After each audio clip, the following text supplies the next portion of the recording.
नमस्कार साथियों, स्वागत है आप सभी का ज्ञान भूमि के यूट्यूब चैनल पर। झारखंड पीजीटी संस्कृत के तैयारी के क्रम में आप सभी विगत 3 माह से ज्ञान भूमि से जुड़े हुए हैं। ज्ञान भूमि यूट्यूब चैनल के माध्यम से आप सभी ने जय जोहार 2.0 इस बैच से सभी विषयों का प्रश्नाभ्यास किया है। ज्ञान भूमि एप्लीकेशन से आप जय जोहार पेड बैच से जुड़ करके पढ़ाई किए हैं।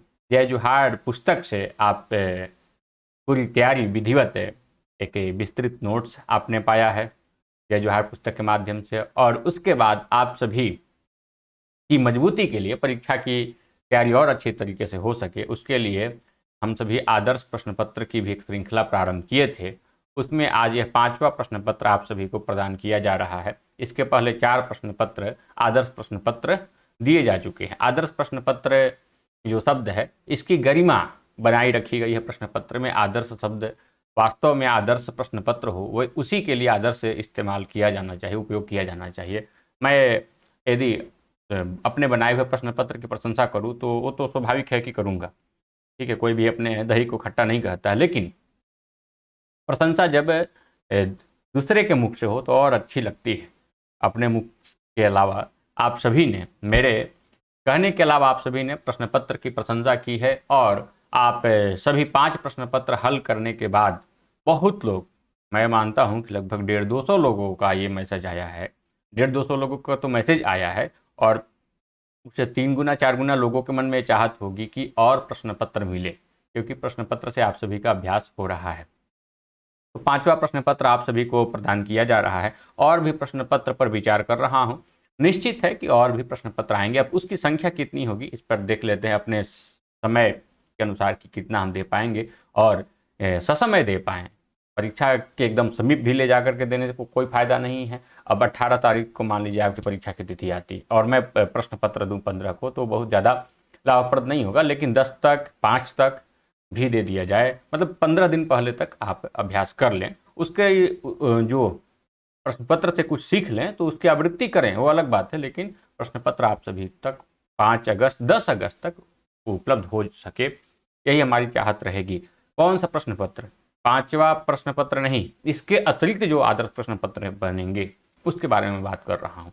5वां आदर्श प्रश्न पत्र के बारे में विशेष यही कहना है कि सबसे पहले हमारी सोच यही थी कि 5 ही आदर्श प्रश्न पत्र आप सभी को दिया जाना है। लेकिन परीक्षा तिथि आगे बढ़ जाने के बाद और भी प्रश्न पत्रों का अभ्यास का विचार बन रहा है।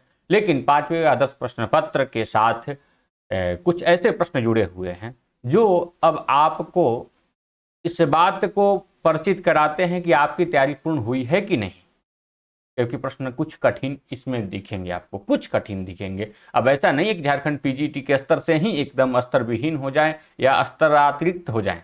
ऐसा भी नहीं है कि स्तर से कहीं हट करके हों, ऐसा नहीं है। लेकिन फिर भी शैली कठिन है उसकी, और उस शैली पर यदि आप 145 प्लस कर रहे हैं, जनरल कैटेगरी के होकर के, ईडब्ल्यूएस होकर के यदि आप 140 कर रहे हैं, ओबीसी में 125 130 कर रहे हैं, एसटी होकर के, एससी होकर के 100 प्लस चल रहे हैं, एसटी 95 या 100 वो भी चल रहे हैं, तो काफ़ी अच्छा है। एसटी का तो खैर एससी एसटी में काफ़ी अंतराल हो जाता है 10 प्रश्न का लगभग। लेकिन ऐसे यदि आप करते हैं इस प्रश्न पत्र पर, तो मैं बोलूँगा कि आपकी तैयारी अच्छी है और काफ़ी अच्छे तरीके से आपने पढ़ाई किया है। इस प्रश्न पत्र को हल करते समय मैं 1-2 बातें फिर से कहूँगा। 4 प्रश्न पत्र में भी मैं बोला, लेकिन आप सभी उसमें पूर्णतः पालन नहीं किए हैं। इस में पालन यही करना है कि थोड़ी सी सावधानी। आपको लगे कि मैं परीक्षा दे रहा हूँ, परीक्षा दे रहा हूँ, परीक्षा दे रही हूँ, इसकी अनुभूति आपको प्रश्न पत्र हल करते वक्त लगे। ऐसा नहीं कि मजाक में, हाँ यार इसका ये तो सही है, इसका ये हो गया यार, मोबाइल खोल लिए चर्चा कर रहे हैं 4 लोगों को बैठ के, 4 लोगों के साथ बैठ करके, मैं इसका तो कर ले रहा हूँ, इसका तो कर ले रहा हूँ। ये तरीका नहीं होता है आदर्श प्रश्न पत्र हल करने का। आप एकांत में बैठिए, आपको लगे कि मेरे ऊपर सीसीटीवी कैमरा है, मुझे कोई देख रहा है, मुझे कोई नकल नहीं करनी है, और अपने साथ में बहुत ही निष्ठावान बनिए। निष्ठावान बनकर के इस प्रश्न पत्र को हल कीजिए। निश्चित है कि उसका लाभ या उससे कुछ सीख आपको मिलेगी। तो 5वें आदर्श प्रश्न पत्र के साथ आप इस ईमानदारी को बनाए रखिएगा और एकांत मन से हल कीजिए। चलिए, इसको प्राप्ति करने का क्या साधन है? प्राप्ति, आप यदि पहले प्रश्न पत्र खरीदे हुए हैं, खरीदने का तात्पर्य यह है कि 5 प्रश्न पत्र 50 रुपये में, प्रति प्रश्न पत्र 10 रुपया लेकर के आपको 5 आदर्श प्रश्न पत्र दिया गया है। 4 आपको भेज दिया जा चुका होगा, 5वां आज भेजा जा रहा है। आज 25 तारीख, 26 तारीख तक सभी को प्राप्त हो जाएगा, एक एक करके भेजना पड़ता है। अब यदि 26 को सायंकाल तक भी आपको प्रश्न पत्र नहीं प्राप्त होता है तो आप दिए हुए नंबर पे, यहाँ जो नंबर दिया है इस पर कॉल कर लें, आपको निश्चित है कि भेज दिया जाएगा। जो लोग अभी तक नहीं खरीदे हैं आदर्श प्रश्न पत्र, तो आप एक मैसेज डाल दें इस नंबर पे व्हाट्सएप, आपको प्रश्न पत्र का लिंक दे दिया जाएगा, गूगल फॉर्म का लिंक दे दिया जाएगा, उसको भर दें तो प्रश्न पत्र आपको प्राप्त हो जाएगा। हाँ, 50 रुपये आपको पे करना होगा। और नहीं तो इसी वीडियो के नीचे देखिए डिस्क्रिप्शन में एक गूगल फॉर्म का लिंक है, उसको भर दीजिए तो प्रश्न पत्र मिलेगा। इसके अतिरिक्त जो प्रश्न पत्र बनेंगे आदर्श प्रश्न पत्र, उसके लिए आपको अतिरिक्त पे करना होगा।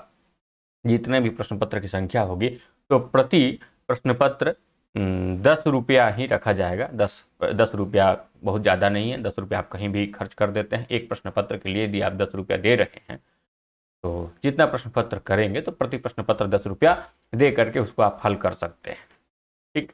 और इसका उत्तर कुंजी जो है कि प्रश्न पत्र आपको देने के बाद 24 से 48 घंटा बाद, 24 घंटा नहीं कह सकते, 48 से 72 घंटा बाद टेलीग्राम चैनल पर मिलेगा। टेलीग्राम का भी लिंक नीचे दिया हुआ है। धन्यवाद, यही छोटी सी सूचना थी। और अंतिम में फिर से कि सावधानी पूर्वक आपको 5वें आदर्श प्रश्न पत्र को करना है, ये मानकर के करना है कि मैं अंतिम कर रहा हूँ। हाँ, ठीक है कि आपको प्रश्न पत्र से बहुत हेल्प मिला है आदर्श प्रश्न पत्र हल करने से, लेकिन आपको यही मान के करना है कि मुझे इसमें अपना बेस्ट देकर के एक भी गलती नहीं करनी है। धन्यवाद।